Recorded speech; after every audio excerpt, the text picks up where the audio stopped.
2023년 9월 27일 수요일 저녁 예배에 하나님께서 우리에게 주시는 말씀은 로마서 15장 8절부터 13절 말씀입니다. 함께 봉독해 올립니다.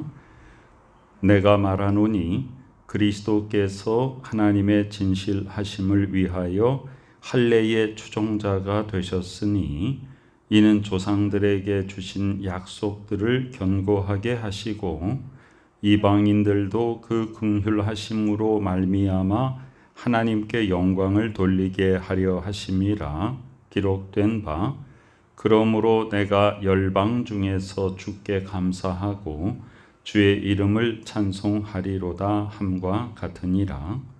또 이르되 열방들아 주의 백성과 함께 즐거워하라 하였으며 또 모든 열방들아 주를 찬양하며 모든 백성들아 그를 찬송하라 하였으며 또 이사야가 이르되 이새의 뿌리 곧 열방을 다스리기 위하여 일어나시는 이가 있으리니 열방이 그에게 소망을 두리라 하였느니라. 소망의 하나님이 모든 기쁨과 평강을 믿음 안에서 너희에게 충만하게 하사 성령의 능력으로 소망이 넘치게 하시기를 원하노라. 아멘. 로마서는 11장까지가 교리에 관한 부분이고 12장부터 말씀대로 살아가는 그리스도인의 삶에 대한 것이죠. 그래서 12장에서 우리가 거룩한 산제물로 영적 예배자로 하나님께 드리라. 그리고 12장부터 계속되는 일관성 있는 가르침이 있습니다. 그것이 서로 하나 되라, 섬기라, 쓸 것을 공급하라, 대접하기를 힘쓰라. 그런 말씀이 계속되면서 너희를 박해하는 자를 축복하라. 축복하고 저주하지 말라. 즐거워하는 자와 함께 즐거워하고 우는 자들과 함께 울라. 이렇게 개인이 아닌 공동체 속에서의 함께하는 삶, 또 믿음 밖에 있는 사람들에게도 원수 갚지 말고 원수가 줄이거든 먹이고 목마르거든 마시게 하라. 그리고 그리스도인들이 이 세상 속에서 이 사회생활 속에서 그리스도인이 본을 보이고 덕을 끼치는 그런 삶을 살라. 남을 비판하지 말라. 내가 남보다 더 믿음이 좋다. 그렇게 자신하지 말라. 남을 판단하고 남의 믿음 약한 것을 가지고 그 사람을 판단하거나 심지어 정죄하는 일이 있지 않도록 그렇게 하라. 선을 이루고 덕을 세우고 남에게 거리낌이 없도록 내가 하는 일이 다른 사람에게 걸림돌 되지 않도록 하라. 이 말씀을 지금까지 계속 해왔습니다. 그리고 15장 7절에서는 그러므로 그리스도께서 우리를 받아 하나님께 영광을 돌리심과 같이 너희도 서로 받으라 그랬죠. 이 받는다, 영접한다, 환대한다 그런 말이죠. 그리스도께서 우리가 죄인 되었을 때 우리를 위하여 먼저 십자가를 지시고 우리를 기다리십니다. 그래서 우리를 받아서 하나님께 영광 돌리신 것 같이 우리도 서로 용납하고 사랑하고 덮고 남에게 덕을 행하고 남에게 시험 들지 않는 그런 삶을 살아서 모두가 연합하여서 하나님 안에서 화목하라 그 말씀이죠. 오늘 이제 8절부터는 특별히 우리의 믿음이 유대인으로부터 시작되었지만 이방인을 향하여 확장되는 믿음, 그리고 이 로마서는 바울이 로마에 있는 교회에게 쓴 것이니까 로마에 있는 사람들은 이방인이잖아요. 그래서 거기에 유대인들도 같이 살고 또 이방인들도 살고 그러면서 그 로마 세계가 세계 여러 지역으로 확장되면서 여러 민족 여러 나라들이 같이 이제 그리스도 예수를 믿고 그 안에서 함께 신앙생활을 하고 있죠. 그 전에는 유대인들의 회당에서 예배드리고 이방인들을 유대인들이 별로 달갑게 여기지 않고 그래서 이방인들은 항상 유대인들에게 소외된 그런 사람들이었죠. 유대인들은 우리만 택함을 받았다, 우리만 구원받는다, 이런 잘못된 선민 사상을 가지고 지금까지 계속 있어 왔습니다. 그러나 유대인들은 성경에 기록된 메시아가 바로 예수님이라는 사실을 알지 못했죠. 그래서 지금까지도 그렇지만 이 당시에, 지금 로마서가 기록될 이 당시에는 유대인 중에서 믿는 사람들이 상당히 핍박을 받았고, 또 그리스도 예수를 핍박하는 자들이 계속해서 믿는 유대인들을 핍박하고 또 이방인들을 더 멸시하고, 이런 속에서 또 로마 정권이 황제를 또 신성화하고 그리스도를 핍박하고 하는 이 속에서 순교를 불사하고 신앙생활을 해왔던 것입니다. 그 속에서 로마서는 우리에게 모두에게 확장되는 복음, 어느 누구도 어떤 민족도 어떤 나라도 구별함이 없이 하나님께서 구원에 이르게 하시는 하나님의 사랑을 말하고 있습니다. 내가 말하는 그리스도께서 하나님의 진실하심을 위하여, 먼저 할례의 추종자가 되셨다 그랬습니다. 유대인들이죠. 이는 조상들에게 주신 약속들을 견고하게 하시고, 아브라함에게 약속하셨죠. 모든 후손들이 하늘의 별보다 바닷가의 모래보다 더 많게 하리라. 그리고 아브라함을 믿음의 조상으로 세워주셨습니다. 유대인들은 그것을 혈통상 우리는 유대인이다, 혈통상 우리는 아브라함의 후손이다 라고 하는 것을 상당히 자랑스럽게 여겼죠. 그러나 사도 바울은 이방 세계에 복음을 전하면서 이 아브라함은 육신의 혈통의 아버지의 의미가 아니라 믿음의 아버지다, 그러므로 믿는 자는 모두 다 아브라함의 후손이 된다라고 선포합니다. 이방인들에게 그 선포는 상당히 큰 힘이 되는 것이죠. 9절에 보면 이방인들도 먼저는 유대인들에게 하나님이 주신 약속들을 견고하게 하셨다. 유대인 속에서 예수님이 나게 하셨고, 유대인들이 구약 성경을 바로 알고 바로 믿는 자들은 예수님이 바로 우리가 기다리는 메시아라는 걸 알고 예수님을 믿게 되었죠. 그리고 9절에 보면 그 복음이 이제 이방에게 전파됩니다. 이방에게 전파된 가장 큰 그런 원인과 경로는 유대인들이 예수님을 핍박하였기 때문에 그 핍박받은 복음이 이제는 이방 세계로 나가서 전파하게 된 것입니다. 예루살렘 교회가 핍박을 받는 바람에 예루살렘 교회에 있는 모든 성도들이 흩어지면서 다른 곳에 계속 복음을 전하고 교회가 확장되게 되는 것이죠. 이방인들도, 그래서 이방인들이 복음을 듣게 되었습니다.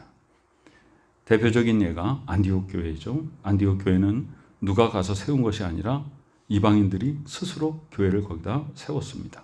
그래서 유대인들이 가서 보니까 거기서 예수 그리스도의 큰 은혜가 그 안에서 놀랍게 열매 맺고 있다는 사실을 발견하게 되죠. 이방인들도 그 긍휼하심으로 말미암아 하나님께 영광을 돌리게 하십니다. 복음은 유대인만의 것이 아니라, 누구의 전유물이 아니라 복음은 모두의 것이고, 구원은 민족과 나라를 가리지 않고 모든 믿는 자에게 주시는 하나님의 선물인 것입니다.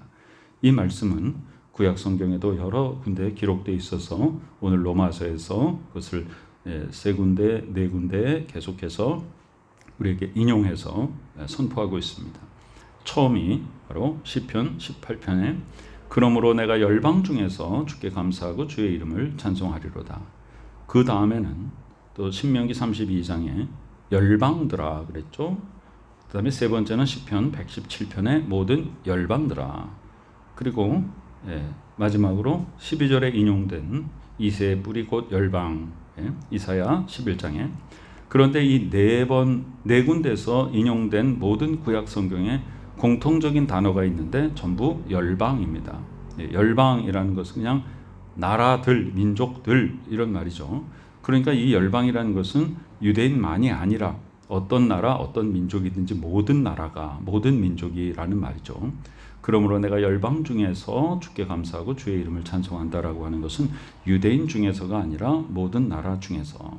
또 열방들아 주의 백성과 함께 즐거워하라. 그랬으니 어떤 나라와 민족을 가리지 않고 모두 다 하나님 안에서 기쁨과 즐거움을 누리게 되는 것입니다. 그것이 복음의 확장이고 그것이 로마 교회에게 주시는 하나님의 능력이고 위로와 평강과 권세인 것이죠.